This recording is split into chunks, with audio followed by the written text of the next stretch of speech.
ధోరణితో మీరు మాకున్న సమస్యలను పరిష్కరించినట్టయితే పిల్లలు ఇంకా చదువులో రాణిస్తారని మా తరఫున హామీ ఇస్తున్నాం. Thank you madam, thank you.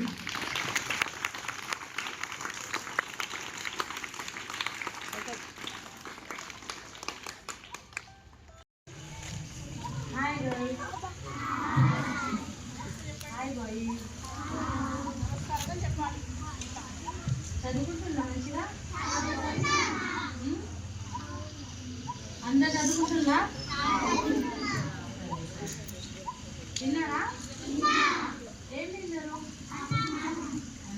వచ్చి అన్నమేనా? అందరికీ గుడ్ మార్నింగ్. అందరూ భోజనం చేసిరా?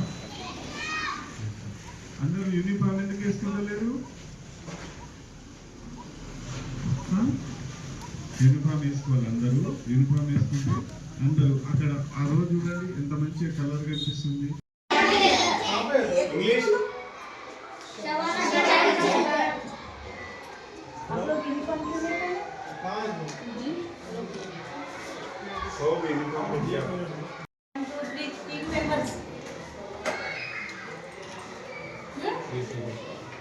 मैं कल फिर आऊंगी. यूनिफॉर्म देखना मेरे को.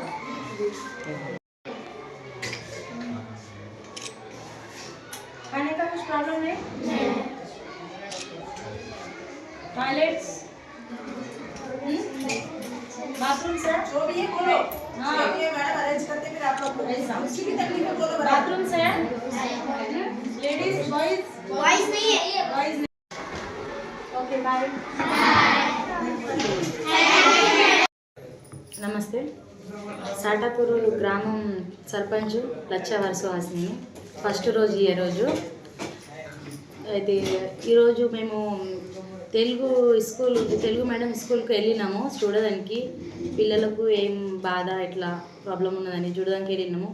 పోయినాము చూసినాము. అయితే పిల్లలు బాధ చెప్తుండ్రు. ఇక ఈ స్కూలు గులిపోయేటట్టు ఉన్నది. వాళ్ళు చెప్తుండ్రు జర మంచిగా కావాలా, పిల్లలు చిన్న చిన్నగా ఉన్నారు అని చూసినాము. ఉర్దూ మేడం స్కూల్లో కూడా పోయినాము మేము. అక్కడ కూడా చెప్పిళ్ళు. భోజనాలకు కూడా అడిగినాము ఫుడ్ మంచిగా ఉందా అంటే పిల్లలు అంటున్నారు మంచిగా ఉన్నారు. తెలుగు మేడంలో కూడా అడిగినాము ఫుడ్ మంచిగా ఉందా పిల్లలు అంటే అవును మంచిగా ఉన్నది మేడం అని చెప్పింది. ఏమైనా ప్రాబ్లం ఉంటే చెప్పాలి సార్. మా సెక్రటరీ సాబ్ తోటి మేము వెళ్ళి కలిసి వచ్చినాము. మరి పిల్లలకు అడిగితే ఏం బాధ ఉన్నదంటే టాయిలెట్ కోసము అని చెప్పిళ్ళు. టాయిలెట్ ప్రాబ్లం ఉన్నది, మాకు టాయిలెట్ కట్టియండి అని చెప్పిళ్ళు. అది అక్కడికి ఇక మేము అడిగితే వాళ్ళు చెప్పేసిళ్ళు టాయిలెట్ ప్రాబ్లం ఉన్నది, ఒక రూమ్స్లు సరిగా లేవు అని చెప్పిండు. అయితే అది మా లిస్టులో ఉన్నది. జర మేము విచారం చేస్తున్నాం చేయాలని. చేద్దాం సరే.